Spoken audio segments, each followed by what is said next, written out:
Hello students, in this video let us understand one more important from Environmental Engineering Laboratory 17 CVL 76, which is alkalinity test.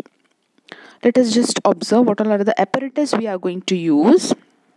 250 ml conical flask, 50 ml burette, 25 ml pipette, 250 ml beaker, and the reagents used: 0.02 normal sulfuric acid H2SO4, phenolphthalein indicator, methyl orange indicator, 0.1 N Na2H2O3 sodium thiosulfate, and distilled water.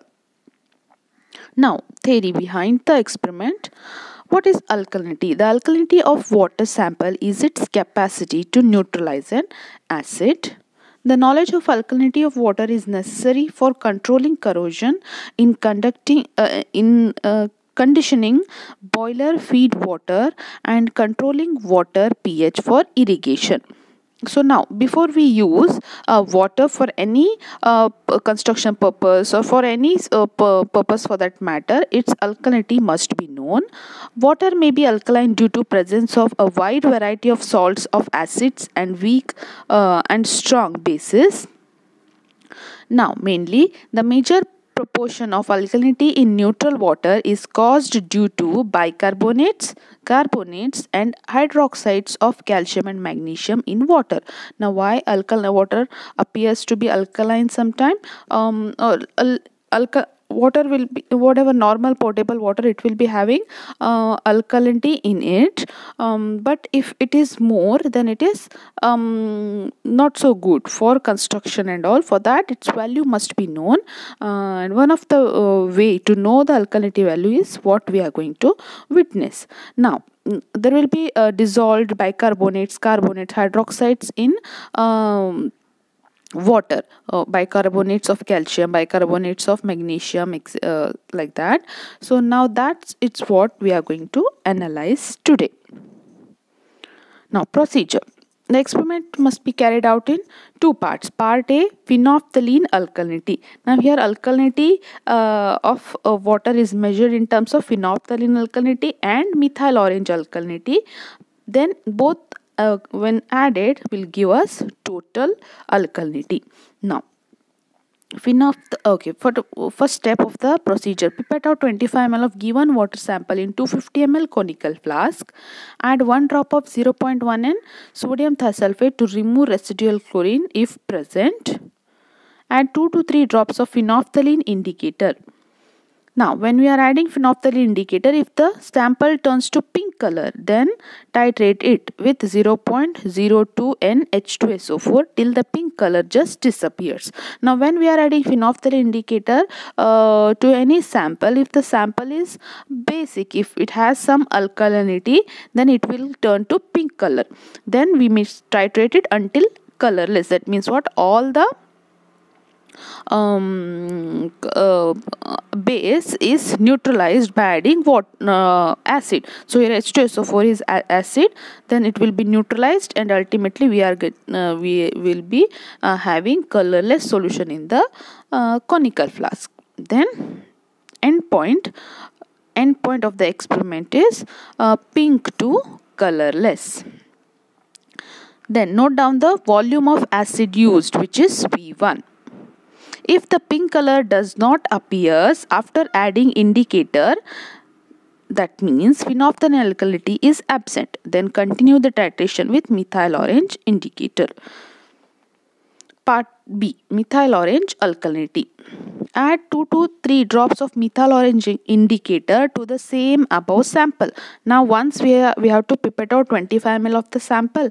Then we have to add phenolphthalein. After adding sodium thiosulfate, we have to add phenolphthalein indicator to it.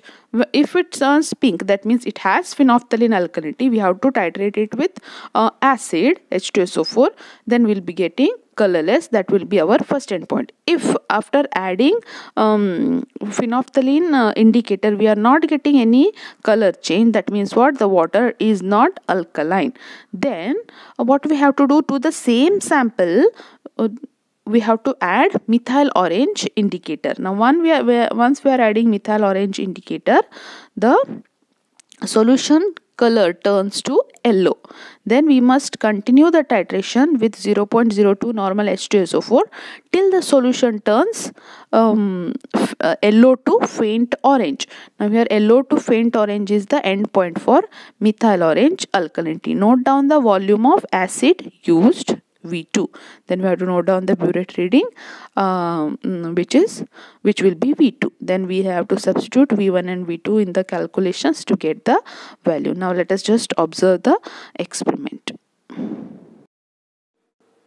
Okay students, let us just observe what all are the chemicals and apparatus we are going to use in this experiment. Water sample, 0.1 N sodium thiosulfate solution, then 0.02 normal sulfuric acid H2SO4, which we are going to fill in burette, which is titrant, then phenolphthalein indicator and methyl orange indicator, then distilled water for rinsing purpose and all.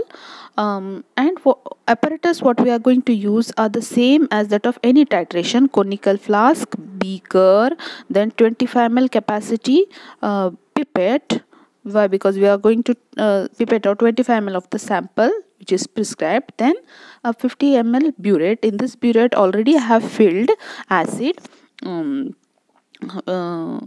sulfuric acid. Once again we have to make it proper 0 mark. Then we have, before titrating, we have to make it 0 properly. Then you have to make sure that there is no air column at the bottom.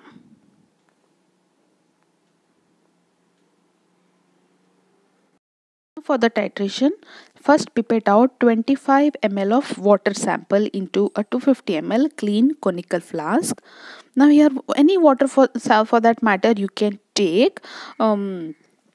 So after pipetting 25 ml of the water sample, so here slowly you have to pipette out and make sure that the lower meniscus touches the mark, which makes exact 25 ml. Transfer it in conical flask. Then next we have to add 0.1 normal sodium thiosulfate solution, 1 drop, or to make sure that there are no residual chlorine present in it. Okay, after doing that, next we have to add phenolphthalein indicator. Here first phenolphthalein alkalinity we are determining, after that methyl orange alkalinity. Now after adding phenolphthalein, if the water sample is alkaline, it will turn to pink. So now it has developed a pale pink color. It is not that too alkaline. So now make sure that burette is 0. Now we have to titrate it until the solution in the conical flask turn to colorless. So slowly release the knob and titrate it. As you can see here, slowly the pink color is started disappearing. Now it is totally colorless. Now it is colorless. That means we have reached the end point and we have determined the phenolphthalein alkalinity. It is 1 ml. Now to the same sample now, to which we have determined already phenolphthalein alkalinity, to the same sample we have to add methyl orange indicator. Now if it has methyl orange alkalinity, it will be a yellow color, as you can see. Okay, yellow color. Now we have to once again continue titrating. Now we can take 1 ml as the initial burette reading for this titration. Then whatever we are getting at the end, we can minus it and we can get the burette reading for methyl orange alkalinity. Now slowly we have to titrate it until we are getting a faint pink color. Now whatever pink color we are getting for methyl orange alkalinity is not same as that of your phenolphthalein alkalinity. As you can see here, slowly it has changing its it's already started changing its color. Now it is okay, it is faint pink. Now as the burette reading is somewhat 7.6 ml. Initial was 1 ml. As you can see here, first color change is colorless to pale pink to colorless. Then our second color change was yellow to pale pink or faint orange. This was the alkalinity, determination of alkalinity experiment. Thank you. Okay students, we have witnessed the experiment. Let us know how to do the calculations. For that, let us move towards observations and calculations. First, tabulation. Here we have used same water sample but carried out the experiment in two steps. Step 1 was phenolphthalein alkalinity and step 2 was methyl orange alkalinity. Now, phenolphthalein alkalinity was found to be 1 ml. V1 was 1.0 ml and methyl orange alkalinity was found to be 6.6 ml. Then let us understand the calculations.